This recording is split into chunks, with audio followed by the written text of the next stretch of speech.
Assalamualaikum warahmatullahi wabarakatuh. Halo semuanya, perkenalkan nama saya Najwa Kautsaradelia dengan NPM 2313041080.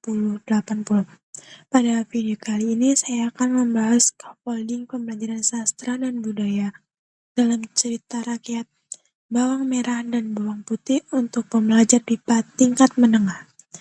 Saya memilih cerita ini karena memiliki alur yang sederhana, mudah dipahami, dan mengandung banyak nilai budaya Indonesia seperti kesabaran, kerja keras, dan penghormatan dalam keluarga.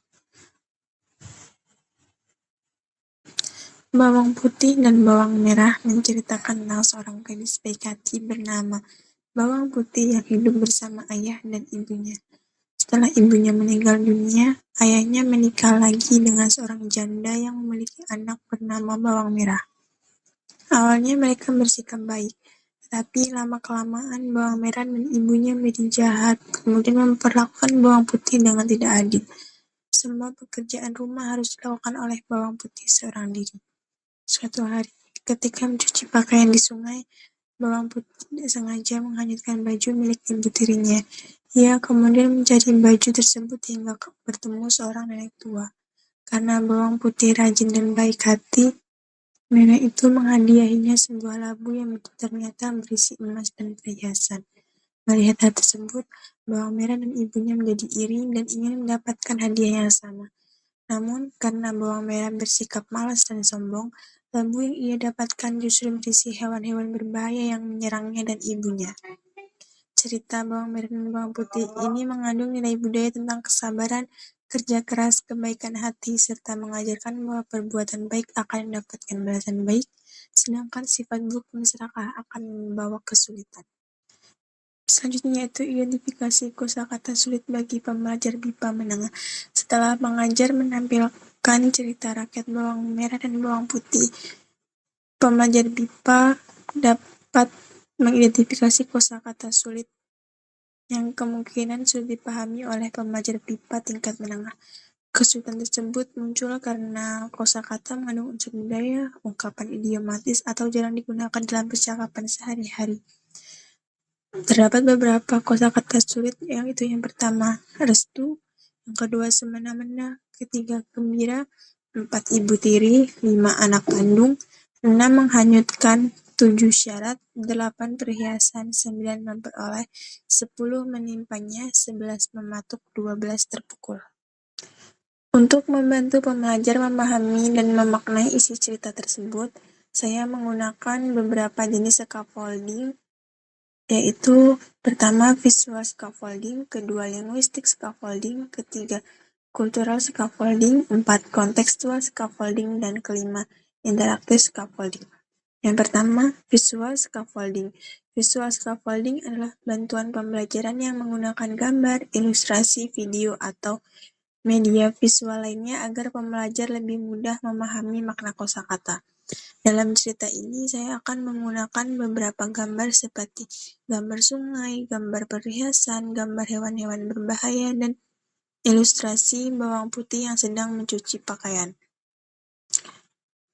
Penggunaan gambar ini dapat membantu pembelajar memahami kosakata tanpa harus menerjemahkan semua kata ke bahasa pertama mereka. Contohnya, ketika menjelaskan kata menghanyutkan, saya akan menampilkan gambar baju yang terbawa arus sungai. Dengan begitu, pembelajar dapat memahami makna kata melalui konteks visual. Selain itu, untuk kosakata perhiasan, saya dapat menunjukkan gambar perhiasan seperti cincin, gelang, dan kalung emas agar pembelajar langsung memahami benda yang dimaksud.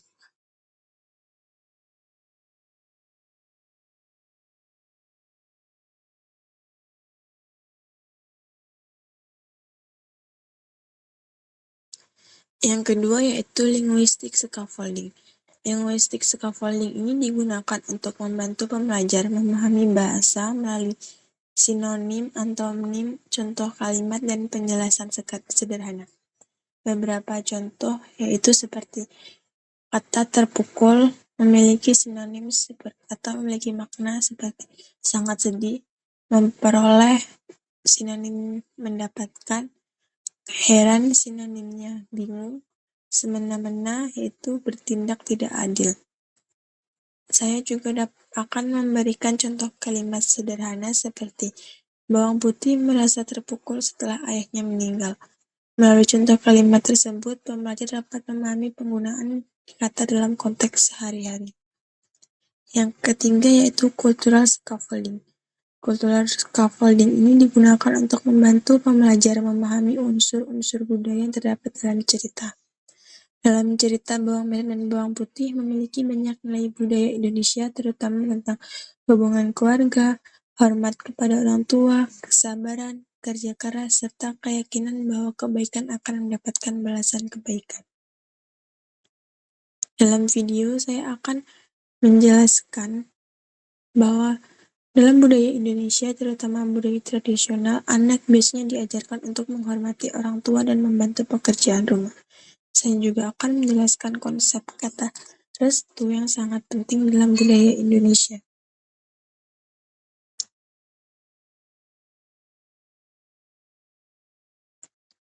Restu bukan hanya izin, tetapi juga doa dan dukungan orang tua terhadap keputusan anak. Selain itu, saya juga akan membandingkan budaya Indonesia dengan budaya negara lain agar pembelajar lebih mudah memahami.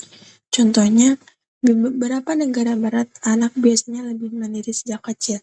Namun dalam budaya Indonesia, hubungan keluarga sangat dekat dan hormat kepada orang tua itu sangat penting.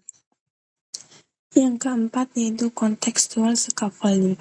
Contextual scaffolding dilakukan dengan menjelaskan kosakata berdasarkan konteks cerita. Contohnya, pembelajar dapat memahami kata menghanyutkan karena dijelaskan bahwa baju terbawa arus sungai. Selanjutnya, kata mematuk juga dapat dipahami melalui konteks ketika hewan-hewan menyerang bawang merah dan ibunya. Dengan memahami konteks cerita, pembelajar tidak hanya menghafal arti kata, tetapi juga memahami bagaimana kata digunakan dalam situasi tertentu dan sehari-hari. Yang kelima yaitu interactive scaffolding. Interactive scaffolding ini dilakukan dengan memberikan pertanyaan interaktif kepada pembelajar, agar mereka lebih aktif dalam proses pembelajaran. Beberapa pertanyaan yang dapat saya berikan yaitu seperti 1. Apakah di negara Anda ada cerita rakyat yang mirip?